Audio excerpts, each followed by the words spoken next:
बरेली की पटाखा फैक्ट्री में विस्फोट में 2 और की मौत, मृतकों की संख्या बढ़कर 5 हुई। उत्तर प्रदेश के बरेली जिले के सिरोली क्षेत्र स्थित एक पटाखा निर्माण इकाई में हुए भीषण विस्फोट में 2 और लोगों की मौत के साथ इस घटना में मरने वालों की संख्या बढ़कर 5 हो गई है। पुलिस के एक वरिष्ठ अधिकारी ने यह जानकारी दी है। एसएसपी अनुराग आर्य ने घटना में लापरवाही बरतने के आरोप में 4 पुलिस कर्मियों को निलंबित कर दिया है। साथ ही संबंधित थाना प्रभारी को हटा दिया गया है और पुलिस क्षेत्र अधिकारी के खिलाफ जांच के आदेश दिए गए। थाना सिरौली अंतर्गत कल्याणपुर गांव में जो कल घटना घटित हुई थी, उसमें 5 लोगों की दुखद मृत्यु हुई है, जिसमें 3 महिलाएं और 2 बच्चे शामिल हैं। 4 व्यक्ति हैं जो वर्तमान में घायल हैं, जिनका उपचार कराया जा रहा है। इस पूरी घटना के संबंध में थाना सिरौली पर कल रात्रि में FIR नंबर 325/24 BNS विस्फोटक अधिनियम और विस्फोटक पदार्थ अधिनियम की गंभीर धाराओं में 7 व्यक्तियों के विरुद्ध दर्ज किया गया है। जो इसमें नामजद किए गए हैं वो नासिर शाह, जिसके पास पटाखों का लाइसेंस था, इसके 4 अन्य भाई, इसके ससुर रहमान शाह और इन्हीं के परिवार का वाहिद पुत्र रहमान शाह, इन लोगों के विरुद्ध FIR पंजीकृत की गई है। वर्तमान में पुलिस के द्वारा पूछताछ की जा रही है। जो घायल हैं उनका उपचार कराया जा रहा है। सभी अभियुक्तों की गिरफ्तारी के लिए 4 टीमें गठित की गई हैं। इस पूरे प्रकरण में जो हल्का इंचार्ज है, कस्बा इंचार्ज है और दोनों जगह के जो बीट कांस्टेबल्स हैं, उनको निलंबित किया गया है। थाना प्रभारी को पुलिस लाइन स्थानांतरित करते हुए उनके विरुद्ध प्रारंभिक जांच का आदेश किया गया है और इसके साथ साथ जो लोकल क्षेत्राधिकारी हैं और CFO हैं, इनकी भी भूमिका की जांच करने के लिए एक प्रारंभिक जांच का आदेश मेरे द्वारा किया गया है। संपूर्ण जनपद में 27 सितंबर से ऑलरेडी एक अभियान चलाया जा रहा है, जिसमें पिछले 10 वर्ष के ऐसे अभियुक्त जो विस्फोटक अधिनियम या विस्फोटक पदार्थ अधिनियम के अभियुक्त रहे हों, उनका सत्यापन, उनके विरुद्ध कार्रवाई के लिए अभियान और जो लाइसेंस होल्डर्स हैं उनके सत्यापन का अभियान 27 तारीख से प्रचलित है। इस प्रकरण में भी जो नासिर शाह का मूल मकान है, वहाँ पे पुलिस इस सत्यापन के दौरान दबिश में गई थी, जिसकी वजह से 2 दिन पहले वहाँ से इसने अपना जो मटेरियल है उसको हटा के और कल्याणपुर में जहाँ इसकी ससुराल थी वहाँ ये मटेरियल इसके द्वारा रख दिया गया था, जिसमें कल घटना हुई है। तो ये संपूर्ण जनपद में अभियान भी चलाया जा रहा है। जो लोग घायल हैं उनका बेहतर उपचार कराने के लिए हम सभी लोग प्रशासन के साथ लगे हुए हैं और आगे भी जो लोग इसमें शामिल हैं उनके विरुद्ध अत्यंत कठोर कार्रवाई पुलिस सुनिश्चित करेगी। दिल्ली में इलाज के बहाने अस्पताल पहुंचे बदमाशों ने डॉक्टर की गोली मारकर की हत्या। दिल्ली के एक अस्पताल में एक ऐसा सनसनीखेज मामला सामने आया है। ये मामला दिल्ली के जेतपुर इलाके का है। अस्पताल में 2 लोग ड्रेसिंग करवाने पहुंचते हैं और ड्रेसिंग करवाने के बाद डॉक्टर से मिलने के लिए कहते हैं। जैसे ही वे डॉक्टर के कैबिन में पहुंचते हैं, डॉक्टर को गोली मार देते हैं और मौके पर ही डॉक्टर की मौत हो जाती है। पूरी वारदात CCTV कैमरे में कैद हो गई है। नीमा हॉस्पिटल एक छोटी सी नर्सिंग होम है जो नरगिस मस्जिद खड्डा कॉलोनी है, थाना कालिंदी कुंज का इलाका, वहाँ ये 3 बेड का ये एक सेटअप है। इसमें कि एक यूनानी प्रैक्टिशनर थे मिस्टर जावेद।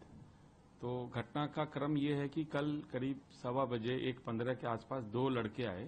एक लड़के के पैर में चोट था, उसने ड्रेसिंग करने के लिए कहा, तो वहाँ जो एक कंपाउंडर था उसने उसकी ड्रेसिंग कर दी। ड्रेसिंग करने के बाद ये लड़के अचानक से जावेद के पास गए, जो डिसीज्ड है जावेद जी, उनके पास गए और उनके सर में गोली मार दी। उसके ड्रेसिंग के दौरान उनसे उन लोगों का कोई रास्ता नहीं रहा, उनसे कोई बातचीत नहीं रही और अचानक से अनप्रोवोक्ड एक फायरिंग का इंसिडेंट हुआ। इन्वेस्टिगेशन में ये पता चला है कि ये दोनों लड़के प्रीवियस नाइट भी आए थे और उन्होंने ड्रेसिंग कराई थी और ड्रेसिंग कराने के बाद 100 रुपए की पेमेंट की थी। तो ऐसा प्रतीत होता है कि ये एक टारगेटेड किलिंग है और जो एक ये है कि किसी डॉक्टर को नहीं मारा गया है, कोई टारगेटेड किलिंग है। तो ये जो यूनानी प्रैक्टिशनर हैं जावेद साहब, उनको अनप्रोवोक्ड मारा है, तो इसमें बहुत सारे एंगल हो सकते हैं, एंगल्स को प्रोब कर रहे हैं। लेकिन अभी तक की हमारी तफ्तीश में हमने जो एक्यूज्ड है, जो एलेज्ड है, उसको हमने आइडेंटिफाई कर लिया है। उसको आइडेंटिफाई करके शॉर्टली उसको हम पकड़ लेंगे।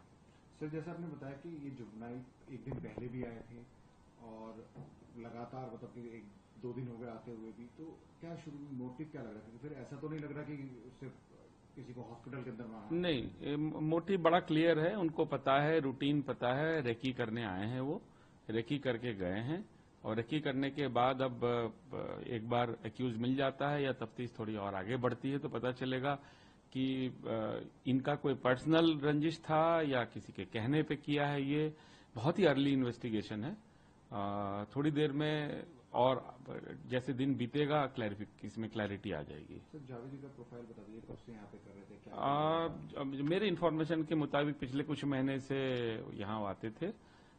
यूनानी प्रैक्टिशनर थे वो, उनके पास एक यूनानी का डिग्री था और बेसिकली जो हॉस्पिटल जिसको कहा जा रहा है बहुत बेसिक छोटा सा नर्सिंग होम है जहाँ की लोकल पेशेंट्स को जो लोकल प्रॉब्लम्स थी, जो फर्स्ट एड हो गया या जो फर्स्ट डिग्री ट्रीटमेंट है बुखार का, पेट खराब का, इस तरह की ट्रीटमेंट होती थी। और वो अभी तक ये भी पता चला है कि शायद वो एक दो जगह और भी बैठते थे। अभी इन्वेस्टिगेशन बहुत इनिशियल अर्ली स्टेज में है, जैसे इन्वेस्टिगेशन डेवलप करेगा आपसे और इन्फॉर्मेशन साझा करेंगे। सीक्वेंस और बताइए कल रात को किस तरह से क्या हुआ? कल रात को 2 लड़के आते हैं, करीब 1:10 में 1:15 में।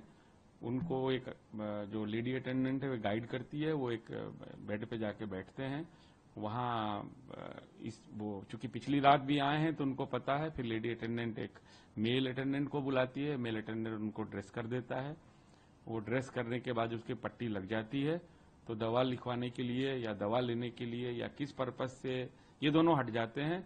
ये दोनों लड़के जाते हैं, अचानक से एक लड़का उसमें से फायर आर्म निकाल के फायर कर देता है और दोनों फिर वहां से भाग जाते हैं। ग्रेटर नोएडा वेस्ट में चलती बस में लगी भीषण आग। ग्रेटर नोएडा वेस्ट की राइस चौकी के पास एक बस में भीषण आग लग गई है, जिसके बाद हड़कंप मच गया। सूचना मिलते ही पुलिस और दमकल की गाड़ियां मौके पर पहुंची और आग पर काबू पाया गया। बताया जा रहा है कि बस में 3 लोग सवार थे और सभी लोग सुरक्षित हैं। पुलिस का कहना है कि बस अनियंत्रित होकर पेड़ से टकराई और उसमें आग लग गई। मामले की जाँच की जा रही है। बताया जा रहा है कि आग इतनी तेज थी कि फैल गई। देखते ही देखते पूरी बस जलकर राख हो गई। ब्यूरो रिपोर्ट, टीम तफ्तीश न्यूज।